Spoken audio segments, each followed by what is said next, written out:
Sir నమస్తే. నమస్తే అండి. 'కింగ్డమ్' సినిమా థియేటర్‌లోకి వచ్చింది.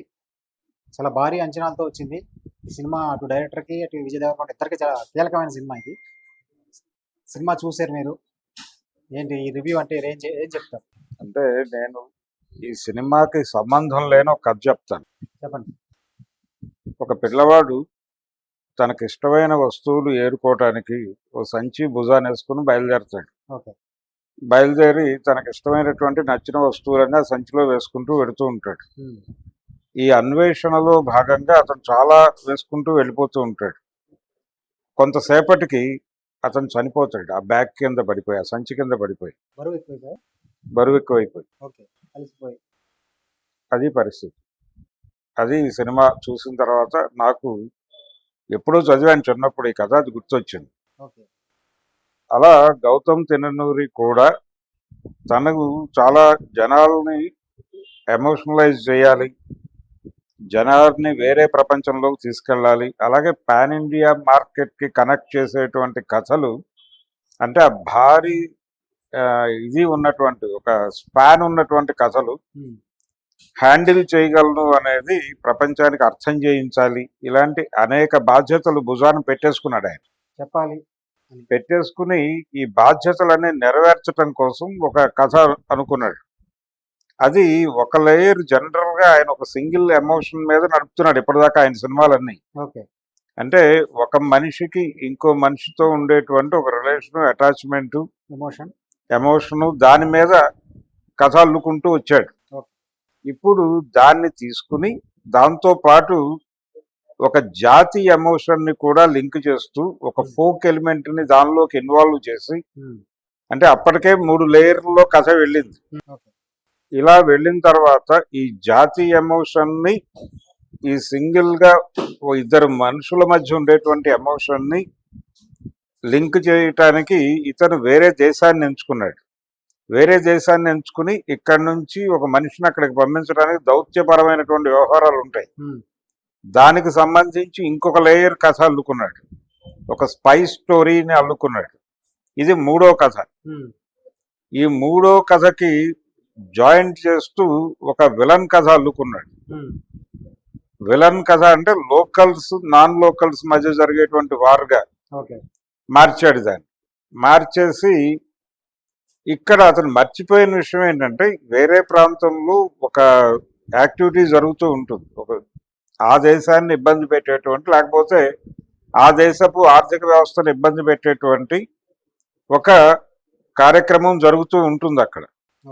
దాన్ని అడ్డుకోవటమో లేదు అణిచివేయటమో ఆ దేశపు ప్రోగ్రామ్గా మారాలి.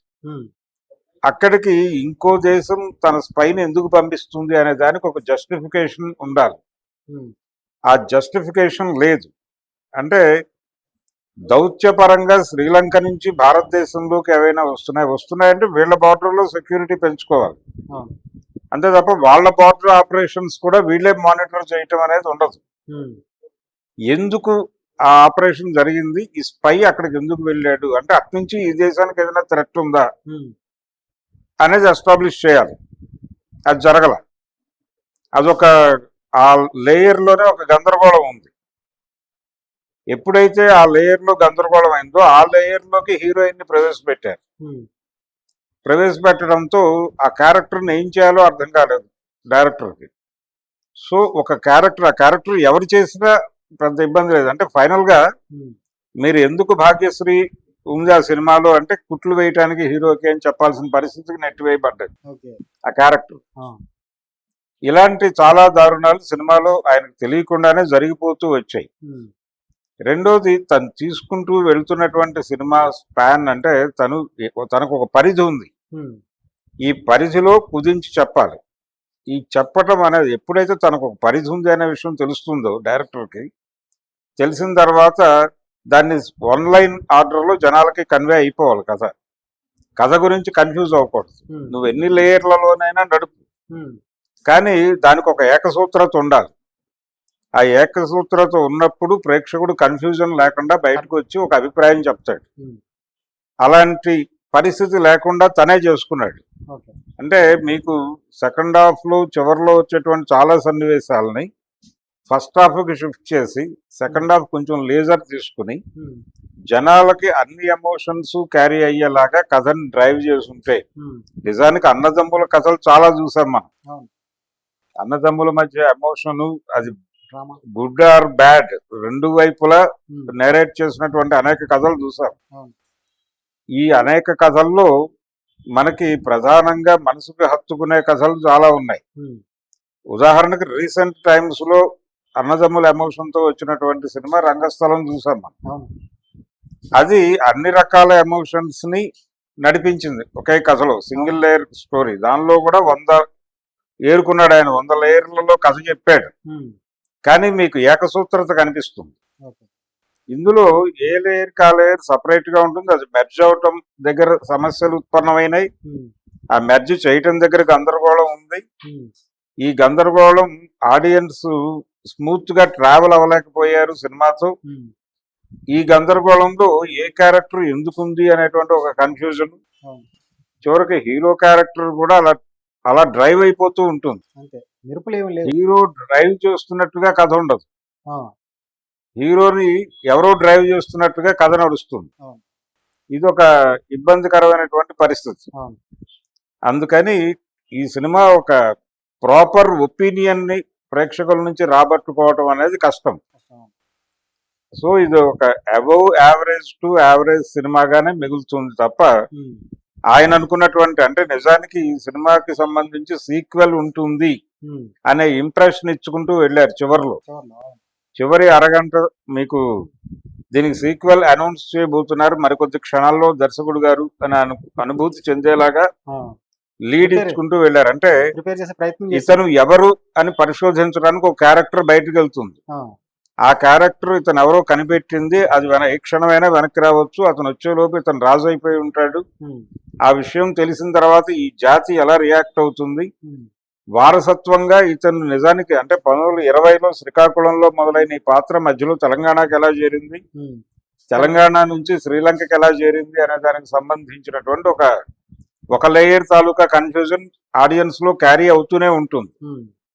ఇలాంటి చాలా గందరగోళాలు సినిమా నిండా ఉన్నాయి.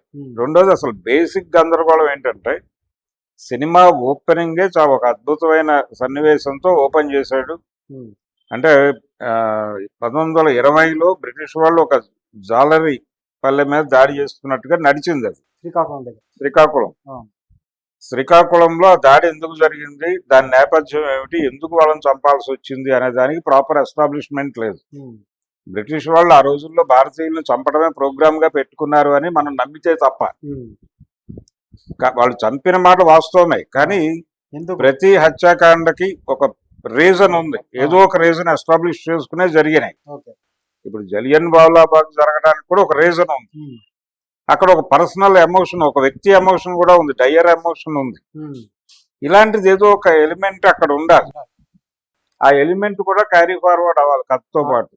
నువ్వు చెప్పదలుచుకుంటే దీన్ని ఎందుకు తీసుకున్నావు, శ్రీకాకుళం 1920 ఎందుకు తీసుకున్నావు అంటే, దీనిలో ఈ కథలోకి ఒక ఫోక్ ఎలిమెంట్ ని ఇన్వాల్వ్ చేయటం కోసం తీసుకున్నావు.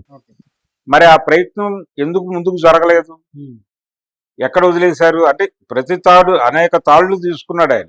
ఏ తాడుని ప్రాపర్ గా చివరిదాకా నడపల, ప్రతిదాన్ని మధ్యలో వదిలేస్తూ వచ్చాడు. అలాగే చివరికి ఇతను ఒక సామ్రాజ్యాన్ని ఏర్పాటు చేయటానికి ముందుకు కదిలాడు. ఇతన్ని వాళ్ళు ట్రెడిషనల్ గా కూడా అంగీకరించాడు, తమ రాజుగా అంగీకరించారు అనుకుందాం.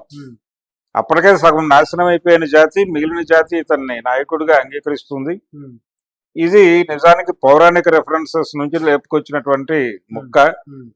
అంటే మీకు భారతంలో అంతా యుద్ధం అయిపోయిన తర్వాత ఇంకేముంది, అంతా అయిపోయింది కదా, మనం గెలిచేసామనే దీనిలో వాళ్ళు ఉంటారు. కానీ సుయోధనుడు మడుగులోంచి బయటకు వచ్చి, నేను ఉండగా మీరెలా రాజుగా ప్రకటించుకుంటారా అంటాడు. అందుకని అది జరిగిన తర్వాత కూడా మిగిలిన వాళ్ళు ఎక్కడికి పోరు, ఏమీ కాలేదు, మనం తిరిగి మన రాజ్యం మనం స్థాపించుకోగలమనే కాన్ఫిడెన్స్ తోనే ఉంటారు. అలాంటి ఒక లీడ్ ఇచ్చి వదిలిపెట్టడం అనేది పురాణాల తాలూకా లక్షణం. అలా ఒక లీడ్ ఇవ్వటం కోసం ఇతన్ని చేసావు, బానే ఉంది. కానీ ఒక వాగ్దానం చేసి బయలుదేరాడు వాడి తల్లికి, హీరో. ఆ వాగ్దాన భంగం జరిగిందా లేదా, లేకపోతే ఆ తల్లికి ఒక సమాధానం వెళ్ళాలి కదా, అప్పుడు ఒక లేయర్ అయినా కంప్లీట్ అవుతుంది. అలా ఏ లేయరు కంప్లీట్ అవ్వాలి. కంప్లీట్ కాకుండా ఈ లీడ్లన్నీ అన్ని లీడ్లు తీసుకొచ్చేసి చివరిలో కన్ఫ్యూజ్ చేసేసి ఒక ఎండ్ కార్డు, ఒక అంటే మీ ఊహకు వదిలేస్తున్నాను అని క్లోజ్ చేస్తాడు. అంటే ప్రేక్షకులు ఊహించుకోవటానికి అసలు మీరు కథ చెప్పింది ఏమిటి, ఈ కథ అంతా విని ఎందుకు క్లైమాక్స్ ఊహించుకోవాలి ప్రేక్షకుడు? ఏం ఊహించుకోవాలి అంటే చాలా డౌట్స్ ఉన్నాయి సినిమాలు.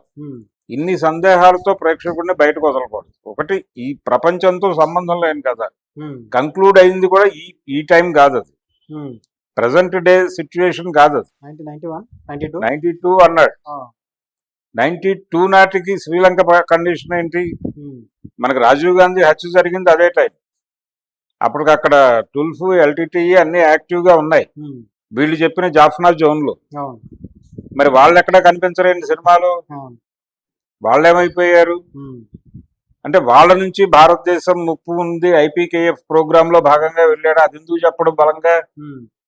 ఆ దేశ పరిరక్షణ భారతదేశం తన బాధ్యతగా స్వీకరించి పంపించిందా? అది మాట్లాడాలి కదా. అది మాట్లాడితే ఏ ప్రమాదం వస్తుందో అని అది లేదు. ఇలా వీళ్ళు కట్ చేసుకుంటూ అసలు ఆ ఏరియాకి ఎందుకు వెళ్ళాలి ఈ కథ చెప్పడానికి? ఈ కథ చెప్పడానికి ఆ ప్రాంతాన్నే ఎంచుకోవడానికి ఏదో రీజన్ ఉండాలి కదా. ఆ రీజన్ ఆడియన్స్ కన్వే కావాలి. ఇలా అనేక గందరగోళాల మధ్య నడిచినటువంటి సినిమా కింగ్డమ్. అందుకని బయటకు వచ్చినటువంటి ఆడియన్స్ లో 70% మంది కన్ఫ్యూజన్ తోనే ఉన్నారు. ఏ సీన్ కా సీన్ గ్రాండియర్ గా చేశారు. అంటే టెక్నికల్ గా సినిమా బాగుంది, టెక్నికల్ గా బాగుంది, కెమెరా పనితనం బాగుంది. అలాగే ఈ సినిమాకి సంబంధించి ప్రధానంగా చెప్పుకోవాల్సింది ఒరిజినల్ లొకేషన్స్ లో నడిచింది షూట్ అంతా కూడా. 80% శ్రీలంకలోనే షూట్ చేసామని చెప్పాడు ఆయన. అలాగే జాఫ్నా జైలు ఇవన్నీ చూడటం బాగుంది జనాలకు, కొత్త ఎక్స్పీరియన్స్. ఆ కొత్త ఎక్స్పీరియన్స్ కలిగించారు, కానీ చాలా క్యారెక్టర్స్ డీటెయిల్స్ కూడా వర్కౌట్ చేశారు. ఇప్పుడు ఆ వదిన గారి పాత్ర చాలా డీటెయిల్స్ వర్కౌట్ చేశారు, కానీ అది కొంచెం ప్రభావం వేస్తుంది ఒక సన్నివేశంలో. అంటే మీ మదర్ చీర, అంటే అత్తగారు పెట్టాల్సిన చీర అలాగే పెట్టుకున్నాను, నేను ఆ చీర కట్టుకుంటాను, నీకు ఆ మదర్ లేదు అనేటువంటి ఫీలింగ్ పోగొట్టడానికి ఇలాంటి కొంచెం ఎమోషనల్ డైలాగ్స్ ఉన్నాయి. అవి ఆడియన్స్ కి గుర్తుండేలాగా లేవు, రిజిస్టర్ అవ్వాల. ఇలాంటి లోపాలు అంటే అలా చెదురుమదురుగా వెళ్ళిపోయినాయి. దాని మీద కొంచెం ఫోకస్ పెట్టి ఇతర ఎలిమెంట్స్ తగ్గించి, గందరగోళాలు చాలా ఉన్నాయి, ఇన్ని గందరగోళాలు లేకుండా సింగిల్ లేయర్ లో, అంటే ఏది తక్కువ పెట్టాలి ఏది ఎక్కువ పెట్టాలి అన్న దగ్గర కన్ఫ్యూజన్. ఆ కన్ఫ్యూజన్ గ్రాండియర్ లో సినిమా చేయాలి, పాన్ ఇండియా మార్కెట్ కనెక్ట్ అవ్వాలి, తన స్థాయి పెంచుకోవాలి, తను ఈ తరహా కథలు చేయగలడు అనేటువంటి అభిప్రాయం ఇండస్ట్రీలో కలగాలి. ఇప్పటి వరకు వచ్చినటువంటి సినిమాల కంటే ఒక డిఫరెంట్ ఆ ఏరియాలో, అంటే ఆ మార్కెట్ లో సినిమాలు చేస్తున్నటువంటి డైరెక్టర్లకి భిన్నమైనటువంటి కథ చెప్పాలి. ఇలా తనకి తాను అనేక గోల్స్ పెట్టేసుకున్నాడు, ఆయన లక్ష్యాలు నిర్ణయం చేసుకున్నాడు లోపల డైరెక్టర్ గా. దాంతో ఏది ప్రాపర్ గా అంటే తను కన్విన్స్ అవ్వాలి, ప్రొడ్యూసర్ ని కన్విన్స్ చేయాలి, హీరోని కన్విన్స్ చేయాలి. ఈ 100 ఇవి దాటాడు అతను, 100 అడ్డంకులు దాటి ఫైనల్ గా ప్రేక్షకుల్ని కన్విన్స్ చేయాలి. ప్రేక్షకుల్ని కన్విన్స్ చేయగలిగాడా లేదా అనేది సినిమా సక్సెస్ మీద ఆధారపడి ఉంటుంది. సినిమా భవిష్యత్తు, దర్శకుడి భవిష్యత్తు ప్రొడ్యూసర్ ని కన్విన్స్ చేయడం దగ్గర కాదు, డైరెక్టర్ హీరోని కన్విన్స్ చేయడం దగ్గర కాదు, ప్రేక్షకుల్ని కన్విన్స్ చేయడం దగ్గర అతని సత్తా ఏమిటి అనేది బయటపడుతుంది. అక్కడ అతను కన్ఫ్యూజ్ చేశాడు జనాలు. ఆ కన్ఫ్యూజన్ సినిమాని ఏ మేరకు ముందుకు నడిపిస్తుంది అనేది సందేహం. అందుకని ఇది ఒక యావరేజ్ టు అబవ్ యావరేజ్ అక్కడ వరకే వెళుతుంది. అంతకు మించి వీరు అనుకున్నటువంటి టార్గెట్లు రీచ్ అవుతుందా అనేది స్పష్టంగా చెప్పడం కష్టమే. Thank you sir.